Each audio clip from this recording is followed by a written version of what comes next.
All right, let's dive into the dramatic and honestly pretty shocking conclusion of The Wave. We're going to look at how a simple classroom experiment just completely spiraled out of control and the absolutely unforgettable lesson these students were forced to learn in the end. So, you've got to ask yourself the big question that hangs over this whole story, right? How on earth did a history teacher just trying to explain Nazi Germany end up creating his own little fascist movement right there in school? Well, it turns out he proved his point a lot more effectively and way more dangerously than he ever could have imagined. Okay, so this is where we jump in. The story has hit its boiling point. The experiment, the wave, it's not just in the classroom anymore. It has escaped, and it's causing some real, actual harm. Picture this. History teacher Ben Ross is on the hot seat in the principal's office, and Principal Owens is absolutely furious. And why wouldn't he be? Parents are blowing up the phone lines, talking about a cult. A Jewish student was just assaulted, and his rabbi, who happens to be a Holocaust survivor, is demanding answers. Yeah, the stakes have become terrifyingly real. I mean, can you even imagine? The principal's words here are so heavy. He's basically telling Mr. Ross, hey, this isn't a history lesson anymore. This is a lab, your students are the test subjects, and your experiment has gone horribly, horribly wrong. So this leads to a super high-stakes deal. Mr. Ross, he literally begs for just one more day. He says he can end the wave his own way, and in doing so, teach a lesson so powerful that it'll make all the bad stuff worth it. The principal agrees, but there's a huge catch. If this plan blows up in his face, Mr. Ross is fired. Done. His entire career is on the line. And this is where things get genuinely chilling. You'd think Mr. Ross would pump the brakes, right? Pull back? Nope, he floors it. He doubles down and pushes this whole experiment into its most unbelievable and, frankly, dangerous phase yet. So, we're back in the classroom, and you can just feel the electricity in the air.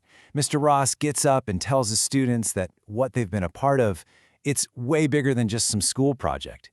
He builds the suspense so masterfully, and you can see them all just leaning in, ready to believe literally anything he says. First, he announces a rally, but it's exclusively for WAVE members. And just like that, he creates an us versus them mentality. It's a classic move. It's a test of loyalty, a way to separate the true believers from everyone else. And the students, they are all in. And then he drops the bombshell. He tells them the wave isn't some dinky school club. Oh no, it's a nationwide youth movement designed to change the entire country. And today, at the rally, their national leader is going to be revealed to them on live television. The room just explodes. Most of the kids are cheering like crazy, totally swept up in this idea of being part of something huge. But a few of them, like David and Lori, they see it for what it is, a lie. They try to protest, yelling that Mr. Ross is just manipulating them, but the group immediately turns on them. They're silenced and they're marched out of the room like traitors.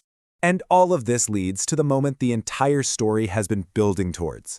The final rally. It's all going down in the school auditorium, and everything is on the line. The fate of the wave and Mr. Ross's job. Now, just try to imagine this scene. It is so chilling. Hundreds of students, all of them loyal WAVE members, are filing into the auditorium. They're disciplined, they're carrying banners, they're checking membership cards at the door. They look and act like a real movement, 100% committed to the cause. The air just crackles with energy, and then the chanting starts. They repeat their mottos over and over, their voices getting louder, stronger, more unified with every single repetition. Strength through discipline, strength through community, strength through action. And then, a really unsettling detail. On Mr. Ross's command, the guards, who are his own students, lock the auditorium doors. Nobody else can get in, and nobody can get out. That feeling of commitment, it suddenly feels a lot like a trap. The moment finally arrives. Mr. Ross gives the signal to turn on the TVs to reveal their leader. The screens flicker to life and show nothing. Absolutely nothing. Just static. The chanting dies down. You can feel the confusion just ripple through the crowd. Where is he? Where is their leader? The students are getting anxious now, confused. The movement's perfect discipline is starting to crack, and that's when Mr. Ross finally shows his hand and delivers the last, devastating truth. As the students start yelling and questioning everything, Mr. Ross shouts, "Here is your leader!" And then a massive image is projected onto the giant screen behind him. There's this collective gasp because it's Adolf Hitler. The whole room just goes into shock. And that is the moment the lesson finally hits home. Mr. Ross screams at them, there is no national movement. It was all a lie, a setup. He tells them if there had been a leader, it would have been him. They had been following the exact same path as the Hitler Youth. So the experiment is over. The big trick has been revealed. But the most important part, understanding the painful lesson they've all been a part of, well, that's just beginning. Mr. Ross lays it all out for them. He explains that fascism isn't some dusty thing from a history book that only other people do. The seeds for it are inside all of us.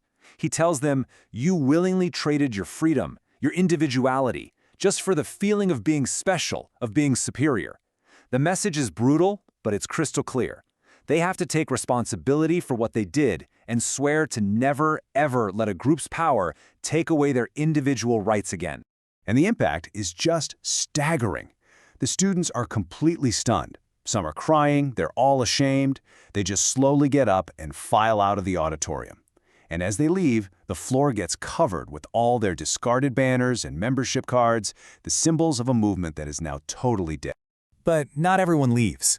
Robert, the class outcast who became Mr. Ross's bodyguard, is still there. And he's just broken.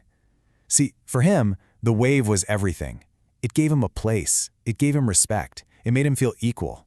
And now, it's all gone. He's just alone again, sobbing. Mr. Ross goes over to him and puts an arm around him. And through his tears, Robert manages this tiny little smile and says, "Thanks, Mr. Ross." It's this quiet, really heartbreaking moment. You get the sense that maybe, just maybe, he understands the terrible but necessary lesson he's just learned. And that's really the question the story leaves all of us with, isn't it? It's so easy to sit back and judge these students. But what the wave shows us is just how tempting it is to want to belong, to feel powerful, to just follow the crowd. So the real question isn't what they did, it's what would we do?